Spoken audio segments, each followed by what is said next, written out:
Hi students, we are at the last moment of today's physics class, so it's a time to recall the today's topics. We know very well in today's class we seen lot of derivations, so you have to work out in your home. Okay, our first topic is current density. Current density is a current per unit area. Okay, its unit is ampere meter per meter square, ampere meter per minus 2. Then it is a vector quantity. Okay, using this relation we can find the microscopic model of current. Listen, we know very well J is equal to I by A, then I is equal to N A B D E. Put this I value here, then we get this expression J is equal to N V D E. This expression is only valid when the current is passing perpendicular to the area of the conductor. Okay, then we know very well current density is a vector quantity. Then we can write J vector is equal to N Vd vector into E. We know very well Vd is equal to minus E vector tau by M. Substituting this value we get J vector is equal to minus sigma E vector. By convention, the direction of the current density is same as that of direction of the electric field. J vector is equal to sigma E vector. This is an microscopic form of Ohm's law. Okay, here this sigma represent the term conductivity. Conductivity is equal to N E square tau by M. The reciprocal of conductivity is known as resistivity. Okay, then we see the macroscopic form of Ohm's law. By using microscopic form, we know J is equal to sigma. Here we consider a conductor, that is applied we are applying a potential difference V. This potential create electric field. Due to this electric field, the constant current. Okay, here we are assuming the electric field is constant, so we can write V is equal to EL. Okay, then E can be written as V by L. We know J is equal to sigma E. Put this E value here, then we get an expression J is equal to sigma V by L. We know J is equal to I by A is the magnitude of current density. Equating these two equations, we get this value. Okay, here L, sigma, A are constant, then the term is represented as R. Here R is a resistance. Okay, R can be written as L by sigma A. Resistance is a net opposition offered to the current flow when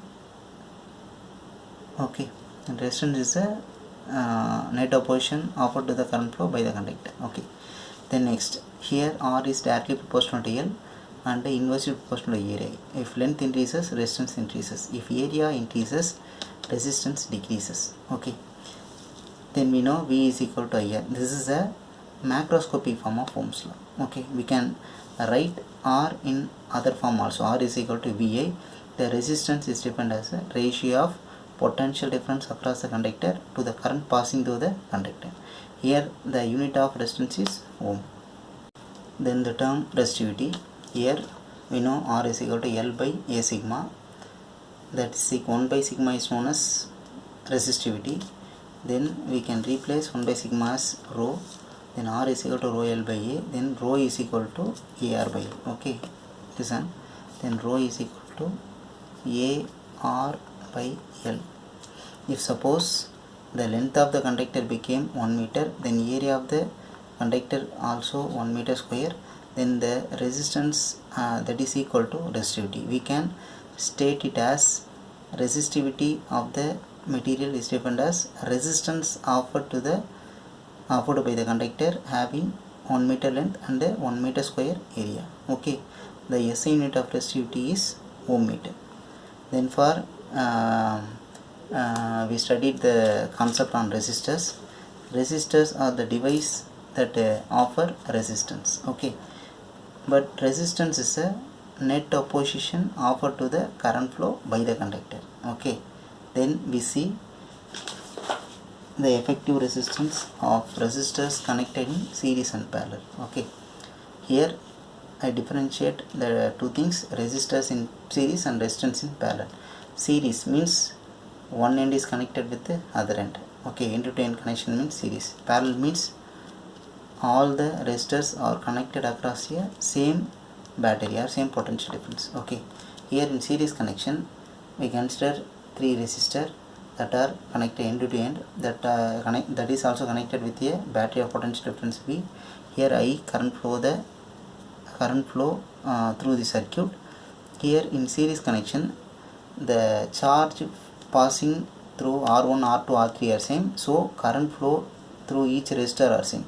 By Ohm's law, the potential difference across R1 is V1, R2 is V2, R3 is V3. Okay, then the resultant potential V is equal to V1 plus V2 plus V3. Okay, then substitute these values, we get an expression Rs is equal to R1 plus R2 plus R3.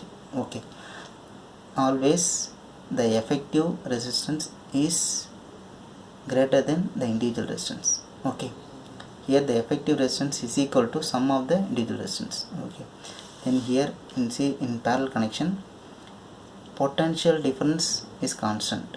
Okay, but current flowing across each resistor will differ.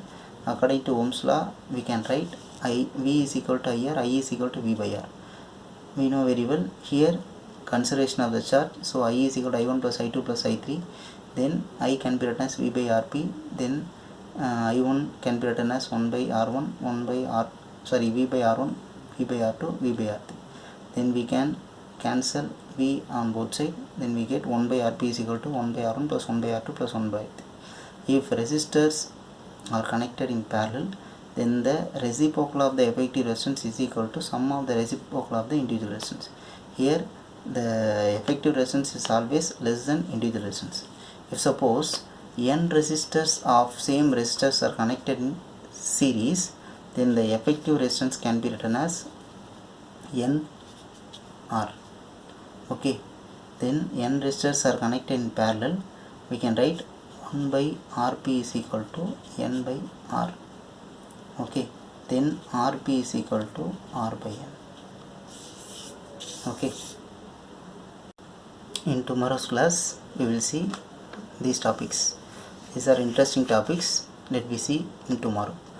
First topic is color code in carbon resistor, then temperature dependence of resistivity, then energy and power in electrical circuit. Then we go for the day 2 assignment. Here I gave 7 very short answers and 3 long answers. Okay, you must read and write in your assignment note whatever you followed in the day 1 assignment. Okay, after completing this, then take a snap and forward it to the mail ID. If suppose you have any doubts, contact through this mail. Okay, thank you.